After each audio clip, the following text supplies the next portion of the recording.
Growing up in Kenya, I had the story of my birth many, many, many times.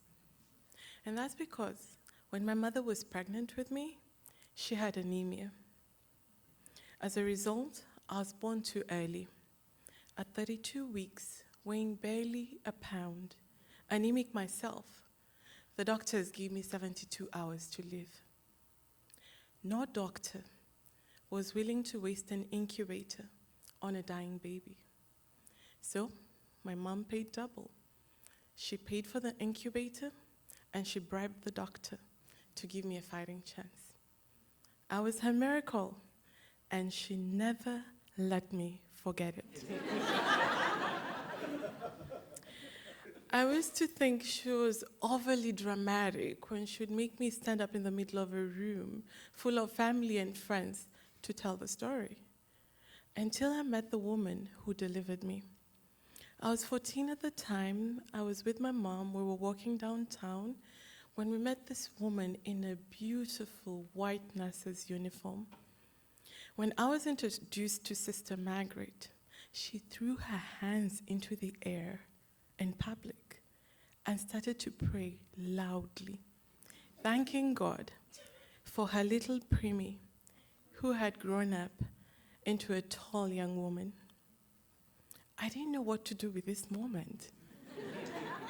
But I remember saying to myself, Mercy, maybe it's not enough to be a miracle. You have to do something with this life. You have to make your mother proud. You have to make this life count. From then on, my relationship with my mom became about me making her proud. As a young teenager, I resented it. In Africa, if you want to have an impact, you have a choice of 3 careers. You can either be a doctor, an architect, or an engineer. I had grades for all 3, but I didn't want to be an engineer. I would have loved to be an architect, but I couldn't draw. So I was happy to join med school. But nobody told me that I wasn't cut out to be a doctor. I wanted to be a pediatrician, but each time we went to see the sick children, they made me sick. When they threw up, I threw up. So the school asked me to move to nutrition. It was the closest thing to medicine. That news crushed my world. It broke my heart. I remember the day that my mother received the letter that I was joining med school. She had told the whole world that her daughter was going to be a doctor. In fact, from that time, she had referred to me as Daktari, Swahili for doctor. So I couldn't imagine how I was going to break this news to her. I remember the weekend I had to go home and tell her that I was going to be a nutritionist.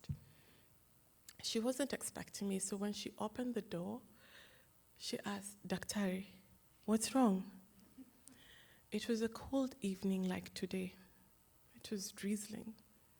I stood there in the night, in the cold, and told her the truth. I remember the look on my mother's face. It was the first time I felt like a total failure in my mother's eyes. That weekend, we spoke very little. And when Monday came, I decided I'll go back to school and make the best of the situation. But I loved what I was learning in nutrition. It gave me hope.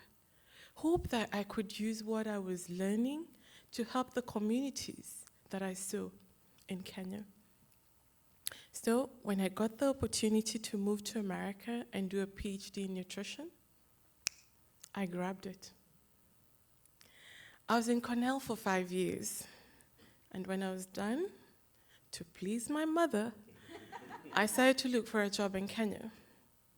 But I took up this job in Rwanda because it was kind of an extension of what I did at Cornell. You see, I was in a lab where we produced a bean with more iron. So my job in Rwanda was to figure out if eating this bean with more iron would help women resolve anemia. Well, there were only 4 students who had done any such work. My mother was not impressed, but it got me the job, so I took it.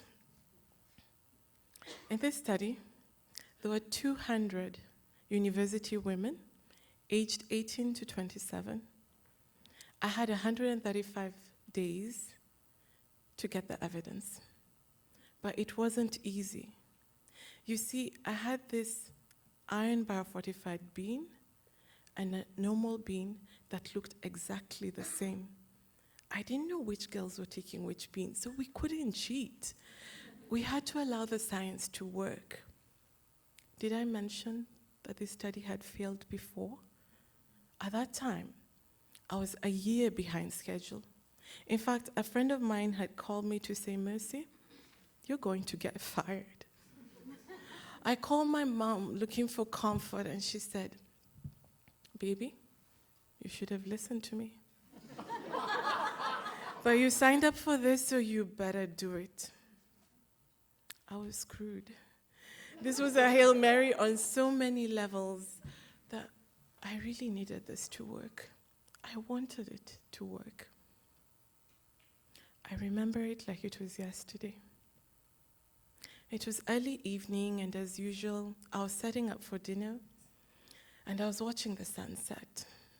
The girls were streaming in, and I saw her from the corner of my eye. This one girl, she was usually very bubbly, but today, she looked upset, and she was whispering to her friends. I wanted in on this conversation, so I inched on closer to eavesdrop. She was talking about her monthly period, how it had become regular, consistent, and on time. I mean, I could relate. These things can be an inconvenience in a young woman's life. But wait, why were they talking about this? And it hit me. You see, when a woman has anemia, her brain tells her body to stop the monthly period to reserve iron. But when a woman who's anemic receives enough iron and the anemia resolves, then the brain tells her body to resume the monthly cycle. This was huge. I wanted to call my mother and say, Mommy, I think this is going to work. Way before we collected all the data, wrote the papers, published them, I had an inkling that this was going to work. But this moment brought me more than I could ever hope for. My mom was delighted, and I finally understood her. I remember calling her and talking about the study and going on and on and on. And when I paused to catch my breath, she said to me, baby, watching you fight for your life convinced me that you could do anything you put your mind to. This is what I was trying to tell you your whole life. I remember the relief in her voice as she said, Daktari, I'm proud of you. When you're done, come home.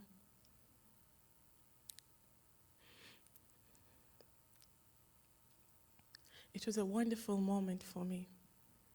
Today, there's no more resentment, just love and gratitude for everyday miracles. Thank you.